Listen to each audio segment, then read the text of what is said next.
Garage door installation, that's what we're gonna do today. Owens Corning R8, I got 2 kits for the door. I gotta get 2 for this size door. So anyway, that's what I got. We're gonna put them in. Come along. Before you purchase your garage door installation kit, make sure you get one that's sufficiently tall and wide enough for each of the panels you're gonna be installing into. In my case, the widest was 51 inches and the tallest of all the panels was 22 inches. So I've got a kit that'll do 22 inches by 54 inches, and that should cover every single one. Some of them will have to trim. My particular garage door has these wind-resistant braces right across the center of them. Yours might not have this, and actually it's probably a pretty big bonus for this particular kit if it does, because we'll take these off, and once we put the panels in place, and we secure these back down, it's gonna hold them right tight. And I think that's pretty nice. I don't even think we'll have to use, it comes with supplied little anchors, and I don't think we're gonna have to use them.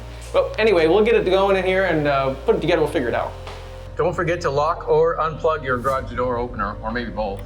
Well, I don't know about you, but this is the first time in I don't even know how long I needed a socket that wasn't metric. I went for the 10mm, and guess what? It's not, it's a 3/8. So let me get these off.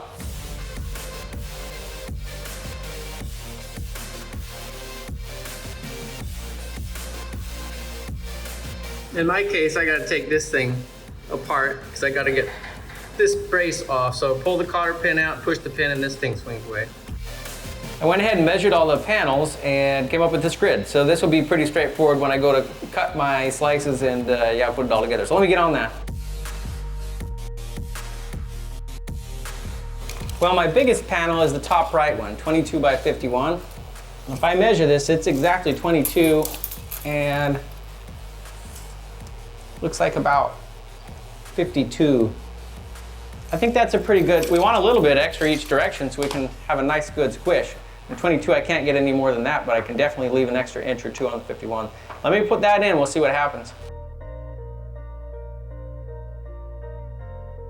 Well, I think that fits pretty good. Maybe just a teeny bit too long on the edges, but I'm just gonna go with it.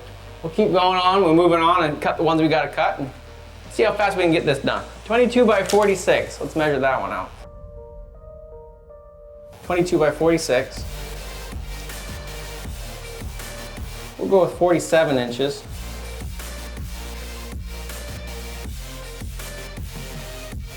There's got to be a better way to cut this.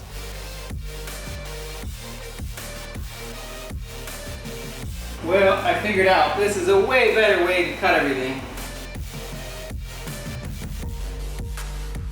A few moments later. Well, I'm about halfway done here, so I'm now at 49 by 19 and a half, so let's go through one. So 49 inches.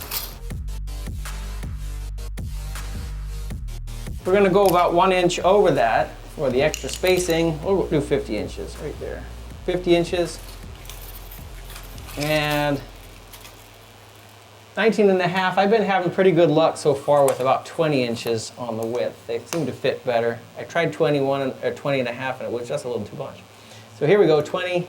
I'll do another 20 over here. It doesn't have to be exact. That's something I've come to find out more of doing this too, is just get it close within a, half inch or something and you'll be pretty good. Oversize it just a little bit, but don't go too crazy on the oversizing. We'll cut it there. There we go. Close enough. This utility knife, you make sure it's sharp, but man, it works great. You just give it a press and dig it along and look at that. Nice and clean. 100 times better than the scissors.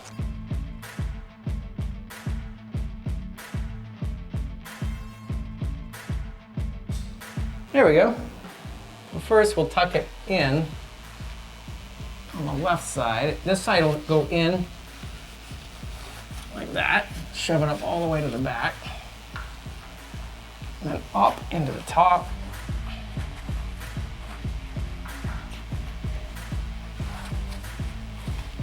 And then down into the bottom. It's pretty easy. Doesn't even take very long at all. Just fiddle with it a little bit on the edges to make the edges look best you can, but whatever, it doesn't have to be perfect. Now once I put that bar back on, I know I'm not using the clips that it comes with, but this bar going across, you can see I've done it on the other ones and it works fantastic.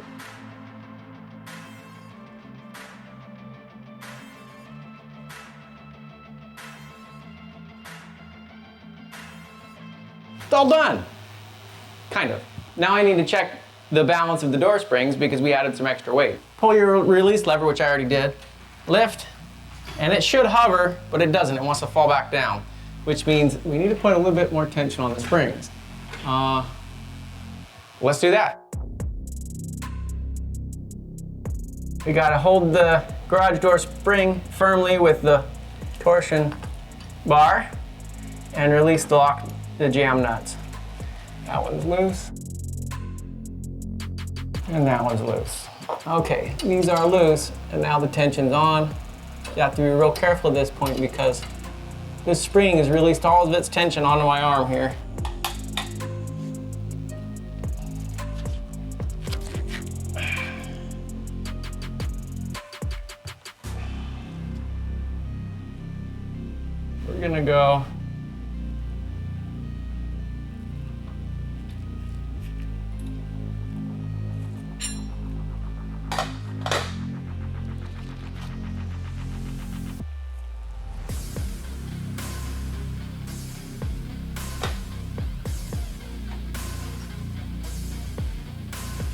We're gonna go that much and see how it gives us, basically a quarter turn.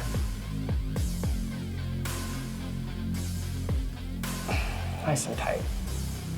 Good and tight. There we go. It's back on. Let's make sure those are darn tight. They are. Okay, quarter turn on this one. We'll do a quarter turn on the other one and we'll see where we're at. Well, I got the springs adjusted, so we're gonna see if the door hovers now. It comes up pretty easy. It's got just a little bit of a, ooh, that's pretty good actually. Look at that. Just a tiny bit of a downward push, but it's pretty close. I think this is good enough. I'm gonna put the, you know what, it's done. I'm done. Hopefully yours is this easy too. I mean, it took me a few minutes plus making the video, but you know what, it wasn't too bad. Thanks for watching. Stick around, watch some more of my videos if you like. I don't know, give me a thumbs up, whatever. We'll see you next time.